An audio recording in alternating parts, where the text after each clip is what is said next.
Gentlemen,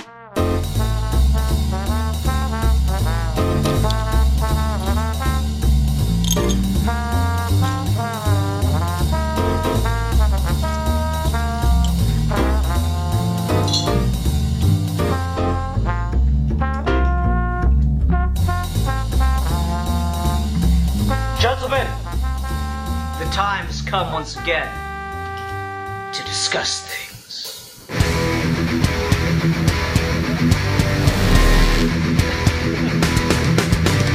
Hello, my name is Dr.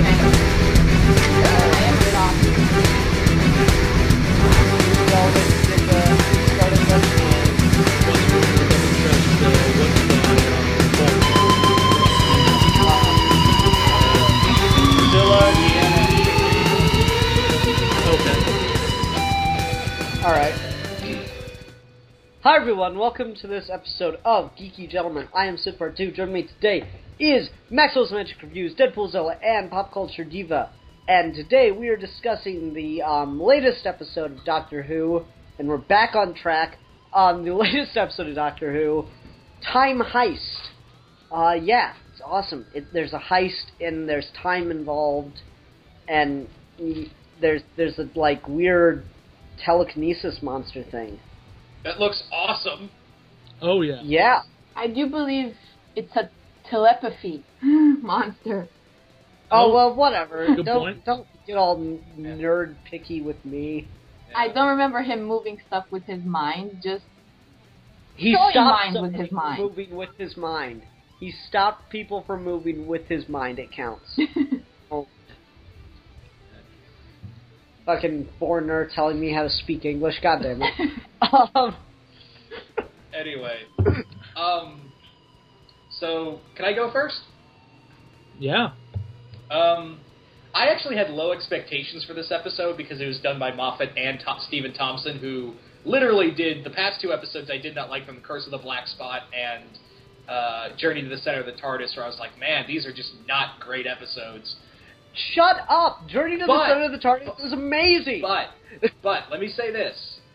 I actually liked this episode. This is probably my second favorite episode of the series so far. Right behind Into the Dalek. Okay. I actually was really surprised by this. I love the creature in here, the Teller. Oh my god, the special effect, it was all practical effects. There was absolutely no CGI for that thing, and it looks amazing. I love Peter Capaldi remains the best thing in these episodes. I like the two supporting characters, even though they don't really have much character to them. And I like, it kind of feels like Ocean's 11 meets science fiction. Yeah. Yeah, I agree. Maxwell, go ahead. He said basically everything there is to say. It's really good. The Teller, the practical effects on it are amazing. The only problem I had with this was there was no pin in there for Teller. I see what you did there. Deanna? actually, out of all the episodes this season, this is one that this is the one that I had the fewest issues with, because every episode I had a major issue with it. Like Deadpoolzilla said, and Mike to a lesser degree. Matthew? Sorry. Matthew, Maxwell, whichever you prefer. Okay.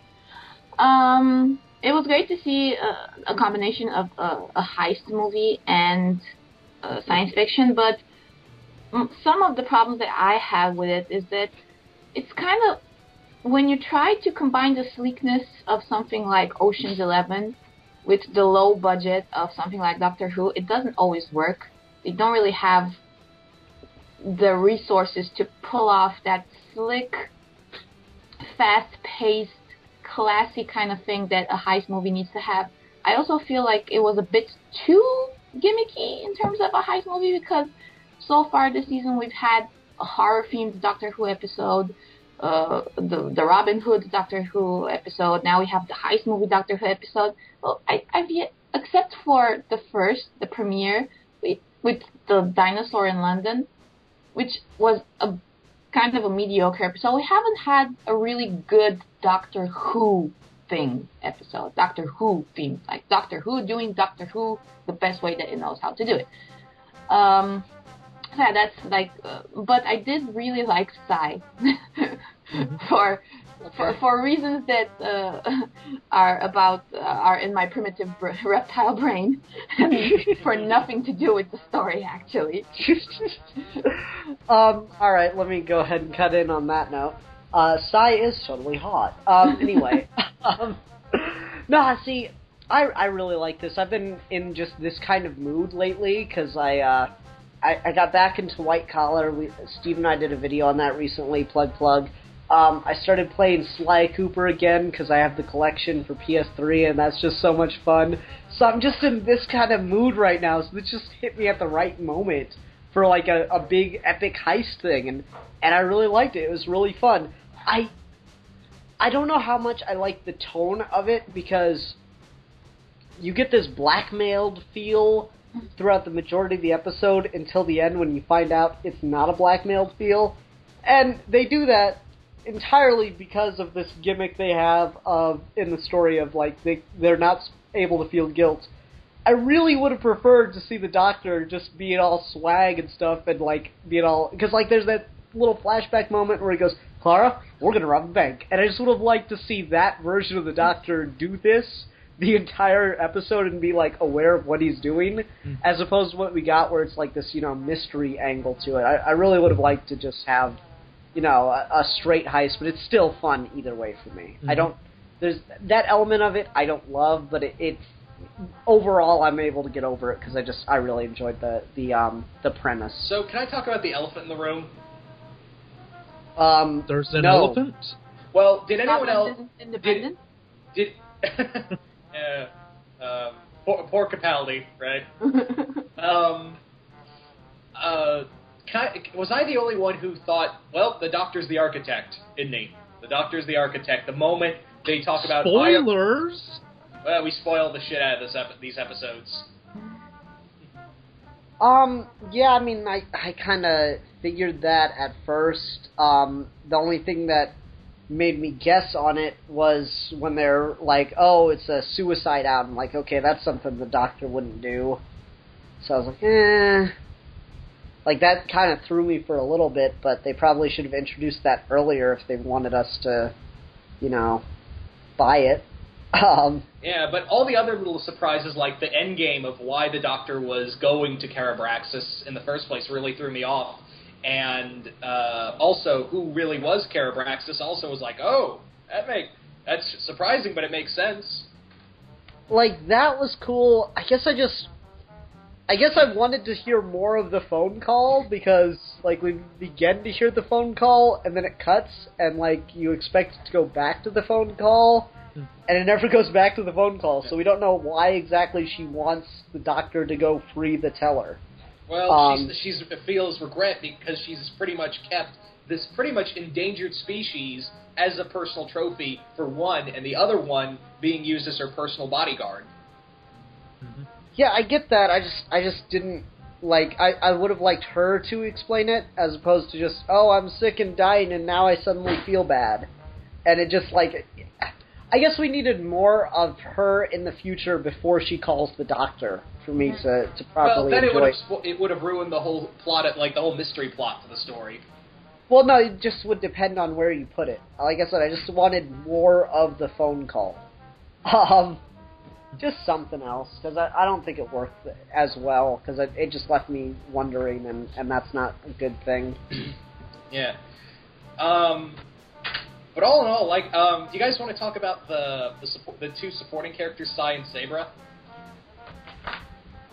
Sure. Wait, hold on. Did anyone else want to throw in on the like, villain thing? I only wanted to mention that when I first heard the character was called the Architect, I was really hoping that it was going to be the Great Architect from Paradise Towers.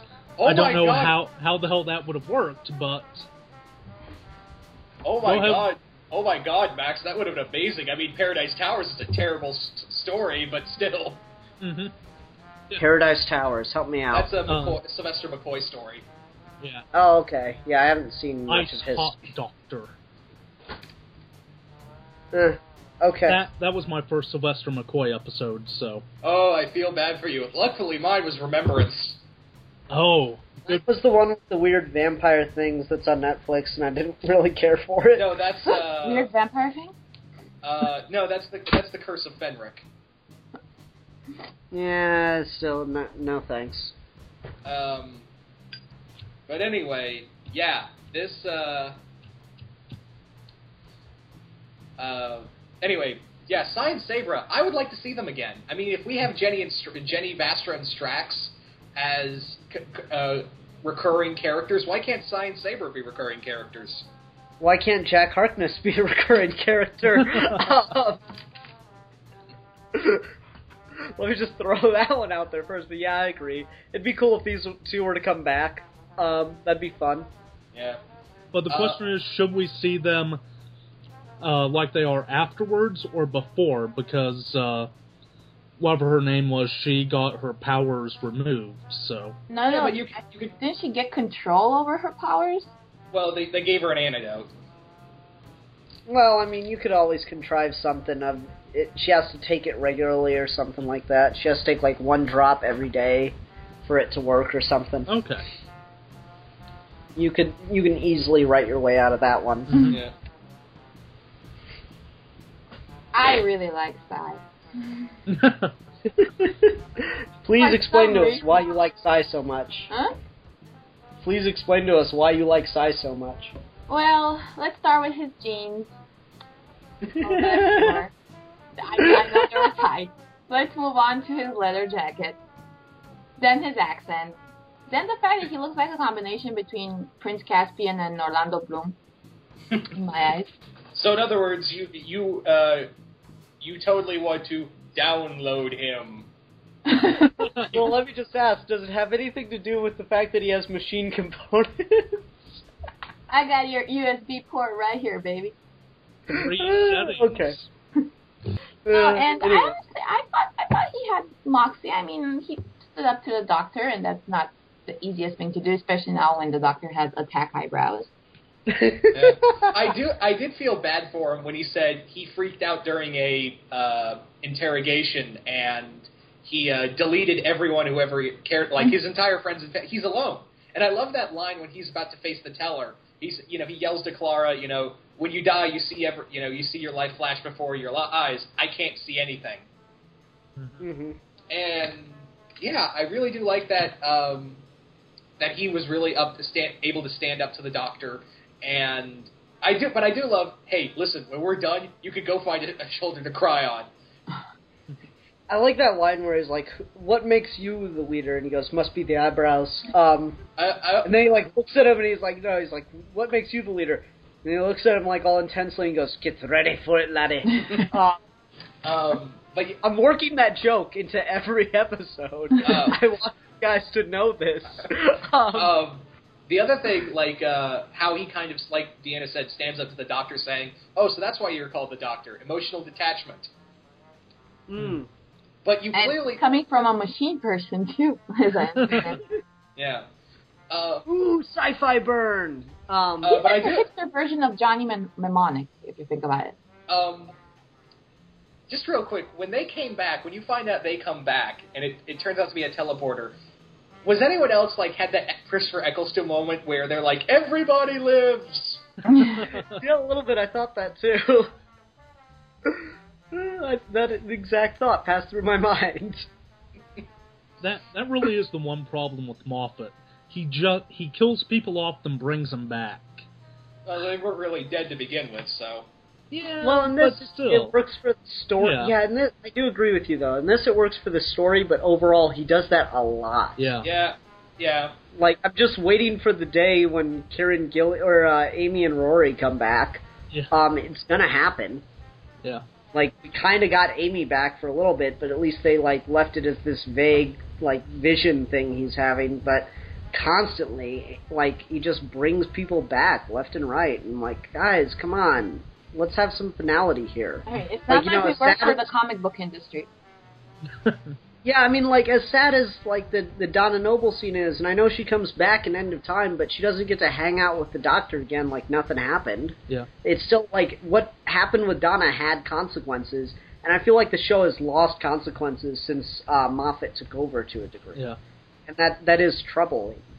You know, like, the Doctor just saves Gallifrey, and then, like, it's kind of has consequences, but only so we can get a gimmick for him to live for longer. Mm-hmm. The other, like, but among other things, Sabra is alright. She's like a combination of Rogue and Mystique. A little bit. See that? But the thing is with her is, like, her power seems like an inconvenience. If she can decide how long she changes, that sounds more like, oh, I touched someone, I gotta change back real quick. Seems more like a minor inconvenience when you think about it. Yeah, but it's like, I think she has to concentrate to stay as herself is the idea. Okay, if they said that, I would have been more inclined with it. But, yeah, I do like that scene where the Doctor sees her, like, quote-unquote, die, and you clearly see it has an effect on him. Mm-hmm. And she calls him a good man. Yeah, and I like that, because last episode Deanna was on here for, we were talking about how he's just so cool with a dude dying, and, like, not only is he cool with it, he uses it to his advantage, Mm-hmm. and then he makes jokes about the guy, and I like how he deals with it here, where he's not happy about it, but it's something that had to happen. He's still trying to compose himself. Yeah, like, here it affects him. The other one, it's just like, oh, fuck that dude. He wasn't ready for it. So maybe we'll see in this story, throughout this consistent story, not with just the whole Promised Land story, which, again, isn't brought up, just like in Listen. I'm surprised. Yeah, twice. 2 episodes now. 2 episodes, and both with Moffat in it. But, yeah, I think what the other running thing is the Doctor discovering who he is as this new person. And is he really a good man? Yeah, and I think what they're also trying to do is just get some good standalone episodes, because for the majority of Smith's run, it's really hard to find an episode that's just completely on its own. You don't need any other context whatsoever. No, Lodger. Okay. No, there are a couple, but, like, even then, a lot of them have that, you know, hint for something later on, like the Robot of Sherwood episode does, where it's just a small thing, but it's there. And Into the Dalek has that. It's a small thing, but it's there for the continued story. For this, this is a no-context episode. Well, they do have the mention of, hey, it could be that woman. That, yeah. But that's about it. That's the only little reference. What? Oh, yeah, to like the Matt Smith and Clara episode. Gotcha. Yeah, but otherwise, that's like a past continuity thing. So I guess that kind of works, but at the same time, I still think it's like I even forgot about that and didn't even realize it, though. You know. I don't know. It seems like they're trying to build some standalone episodes to get people into Capaldi's Doctor just independently, you know? Yeah. Because I do think that they are really playing this game where it's a bold move to go with Capaldi because he's not, you know, HAWT. There's not going to be that instant interest in Doctor Who that there was sparked by just the fact that the Doctor was an attractive young man. Hey. Being on the receiving end of that attractiveness, let me stop you right there. It wasn't that Matt Smith was hot. It wasn't what got me into Doctor Who. It wasn't Matt Smith hotness, which, let's face it, he isn't that hot to begin with. It was the fact that 11 had a different way of doing things, and 11's seasons, you could easily let your kids watch Doctor Who, and right now, I would not let my kid watch Doctor Who. Like the whole people without brains thing? No. Not to mention that Capaldi is a dick. Alright, his doctor, I mean. Was that not also that made you go, oh, when you first saw the brain soup? Yeah. Yeah, I don't know, I think Matt Smith's run is honestly more violent than anything in Tenets, but okay. Like, he kills a lot of people. Yeah, but he does it with a sense of childhood innocence. Oh, well, that makes it so much better. Yeah, he had a lot of childhood innocence. I have a book to recommend. It's a fun little romp called Mice and Men. Innocence and naivete is the attitude to have when you kill people. But Capaldi is actually grumpy doing it. So, that's just obscene. He's upset about killing people, and I'm just not comfortable with that. Yeah, wonderful. But yeah, did Matt have a sense of childhood innocence when he blew up David Bradley's character in Dinosaurs on a Spaceship? Right. That's the one I go to, too, a lot. It's just, he's just straight up kills a dude, and I'm not cool with that. Like, I guess, you know, I keep making the Capaldi rape joke, but I mean, like, really, it doesn't seem that far off for this doctor. Oh, so that's why he saved the female killer. Oh, God. But yeah, can I talk about the major... No, you cannot. Maxwell, you haven't talked in a while. Talk. Bring up something now, instantly. I'm going to keep putting all the pressure on you. Oh. It's on you. Go. Now? Yes. I won't be interrupted. No, you will not. Okay. I have two things. Thing number one, I think that the Teller, whatever the species they were, they looked really, really stupid when they were naked. When they were in the straitjacket kimono type thing, that looked pretty cool. But when we saw them without, they just looked stupid. The other thing is, what the plot, the Doctor being the architect and the Doctor setting all of this up, how the hell did he set it all up without the Teller knowing?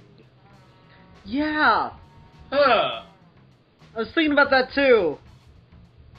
Because it doesn't make much... Like, they even ask him about that, and I guess I need to rewatch the episode to make sure that he doesn't actually explain it, but... They ask, well, how would he get these in here? And I don't remember what he says in response, but I do know they bring it up, so maybe it's explained and we just missed it. I believe the line was something akin to, well, it really doesn't matter, because we're here, we don't have any memory of it, so we're good to go. But... Oh, yeah, they say they don't want to know. Yeah. Okay. But it's just... Okay, I'll buy that when their memories have been wiped, but you as the Doctor, you know you're pulling off this heist, and you're getting all this stuff into the bank. How does the Teller not know? Yeah, that is a good question. How does he get it there in order to start pulling off the heist? That is crazy. Unless, of course, he has a small tape player which says... Okay, Doctor, here's where you need to go. You have these briefcases. Place these here, here, and here, and use the memory worm every time you figure out what the hell you're doing. That would be pretty good if they got some kind of explanation that he did it. He tested the memory worm theory by starting the heist, like with the briefcases. Mm-hmm. That makes a lot more sense than what we end up getting, I guess, or than anything else that I could come up with, so... Here's my nitpick with the episode. The solar storm. It just shows up. I gotta... Well... no, hang on. Shut up for a second. Shut it up! Shut it up. Here's the thing. I don't mind when you have the solar storm there. My thing is that it just comes out for convenience sake. Now, if they said something like they had a newsreel when they're going in the bank saying solar storms are increasing, or had a passing mention of it and building up to it, or mention it earlier, then by all means, yeah, I'm fine seeing the solar storm happen. But it just happens without any build-up. Well, no, here's the thing, though. They have the line specifically where it's solar storm happens, and he goes, this is a time heist. The heist was planned around it happening, with knowledge from the future of exactly when it would happen. No, what I mean... Yeah, I know, and I understand that. What I mean is, it just feels like, it just feels like it just happens for convenience. As the reader, as the watcher, as you're viewing this episode, that just feels like, man, you had no build-up to that at all. And that's the thing, I understand that they had it time-traveling, but this is Carabraxis. a bank that's supposedly the most secure bank in the world, and you're right next to an unstable star. Shouldn't you had, I don't know, defenses for it? No, all stars go through solar storms and sunspots and stuff. That's a thing. Yeah, but you can monitor them. I'd imagine you can monitor the pressure and intake of the sun. You can do that, and I'd imagine, since this is the future, I'm pretty sure they have defenses for them. Yeah, and they do, and that's why the planet doesn't explode. But that's my only gripe. But Max brought up a good point as well. But other than that this episode, I still liked it. Mm-hmm. Yeah, I mean, I didn't mind that part of it, Deadpoolzilla, because they straight up say the entire thing was planned around it happening. And, you know, solar storms aren't that predictable now, nor, you know, it's really hard to monitor the sun, because, you know, the whole looking at it and going blind thing that tends to happen. So there's that. I don't know, that wasn't a problem for me at all. Deanna, bring something up now. The pressure. Like I said, look, it's just as likely for them to be able to monitor the sun as it is for them to have vents that are not human-sized. Yeah, that's one of those tropes. You know, it's small for some aliens. I mean, it happened in every Batman game, so I mean, I don't know. It happened in Arkham Asylum, and no one complained about it then. Not to mention that I just find it, maybe this is the most Doctor Who thing about the episode, that the entire security system of the most advanced and powerful bank in the galaxy relies on one dude, the last of his kind, blah, blah, blah, and him picking up guilt. And I'm like, aren't there people that could rob that place with a smile on their face and, like, not give a shit at all? You know, like, what is this guilt? How do you define guilt exactly? Because I, like, it's the 1%, man, the 1%. Yeah. They'd be all screwed if the Joker found a way of space and time travel. Well, I think, hold on. I think, to be fair, I think guilt here is defined as just having a plan to do something against the bank. I don't think guilt is feeling bad. Yeah. Also, guilt in the legal sense, if you will. Also, backtracking to Psy real quick. I love that little scene where he brings up all the pictures of all the criminals in his head. Yeah. And we get the quick cameo of the Slovene and a few other classic villains. Also, there's a 2000 AD reference that I really liked. I didn't catch that. That's part. the black and white drawn picture. Okay. I just mean I didn't catch that it had the Slovene and a bunch of others in it, but that's awesome. My God, we're actually getting references to the Russell T Davies run. This is like not something that ever happened. Yeah, twice. I know, twice. It's like Matt Smith just didn't like to reference it or something, and now they finally get to put him back in. It's like, no, we can't reference David Tennant. Oh man. Anyway. Maybe we'll get Jack Harkness in this, and he'll be like, and Capaldi will look at him and be like, get ready for it, laddie, and Jack will like wink and go, oh, I am.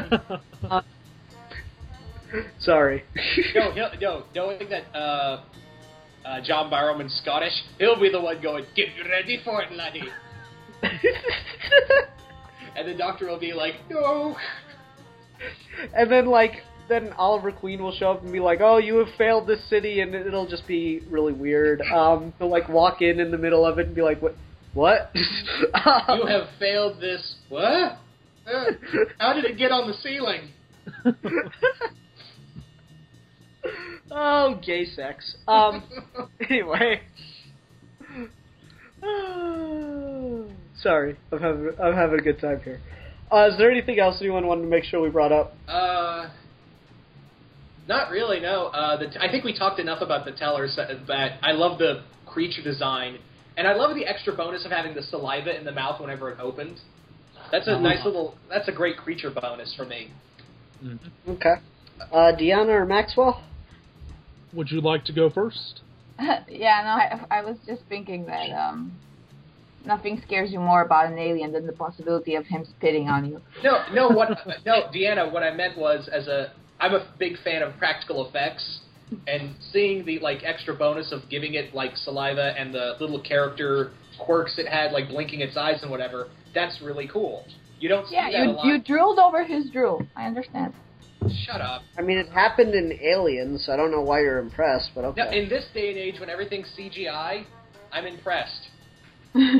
Everything is not CGI. Okay, fine. I have... excuse me for enjoying the special effects. No, I mean, just everything is not CGI. Everyone goes, oh, everything's CGI. It's really not.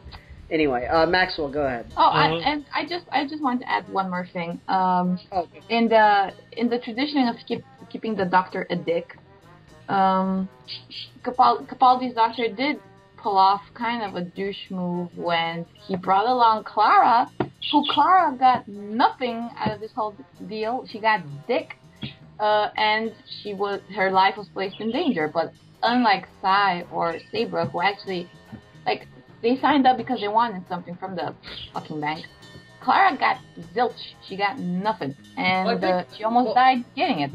Well, the thing is, the Doctor brought her along because you kind of get the sense at the end of the episode where he says, bank robbery, beat that date. And because he's kind of, it's almost like he's like Woody and being shelved for Buzz Lightyear. That's what he feels like right now. No, I think he feels like he's trying to be the same Doctor that she was used to, where she was romantically interested in him, and I think he wants that, like, way of looking at him back. But he's the one who told her, I'm not your boyfriend. No, he said, I think he just wants her around to keep him from traveling alone. That's... maybe. Because he's the whole thing, at his core, the Doctor hates and is afraid of being alone. So if he loses Clara, he's going to be like, oh God. Maybe he should talk to Zod from Man of Steel. Sorry, stupid joke. Anyway, Maxwell, go ahead. Sorry. Whoever what's her name was, when she changed into that guy at the very beginning, whoever that guy was, I want to see him back as a character. He just seemed really, really interesting. Okay. And the other thing is, I am really, really enjoying Capaldi as the Doctor, and him insulting Clara, talking about how she's wearing the high heels because she needs to reach a shelf, and that she's going on a date with a shelf. I found that really, really funny and very Doctorish. So. Okay. For me, like I said, this just hit me at the right place, right time. I do have a couple issues with it, but nothing really major. I thought the whole idea of the woman killing her own clones was just fascinating sci-fi, and I'd like to see more stuff like that done in the series again, just basic sci-fi ideas that are really interesting in and of themselves. But yeah, I really enjoyed this episode. Like I said, it hit me at the right time, so this was really good for me. Yeah. Let's go ahead and close up on ratings then. I'm going to give this episode 4 out of 5 bombs that make temporary holes in the ground, then reassemble the ground. Get that toy, Batman. I'm going to give this 4 out of 5 brain soups. Well, I guess I'll go. I'll give this... I think I'll have to give it a 3 out of 5 pinless tellers. Aww. Yeah, and I'm also going to give it 3 out of 5 on the tight jeans scale. I don't know. Do you guys want to give our thoughts on the caretaker, just a few little things? And also, Deanna, you have got an amazing story you have to share with everybody. Wait, what? What? With the day, the two doctors defending you from Stephen Moffat. That story Oh. from London Comic-Con. Yeah, okay, but who's the caretaker? Yeah, we're not going to talk about next week's episode. That's the name of the next week's episode, Deanna. Uh-oh, we're losing somebody on the call, and we just lost Deanna. Alright. Hopefully she'll come back in a second here. Hello? I'm having connection issues. Alright, let's go ahead and end the video here. Yeah, okay. Everyone, thank you for listening. Until next time, I'm the Philosopher. I'm the creator. I'm the Magician. I'm the diva. And we are your geeky gentleman and lady, and we will be discussing things.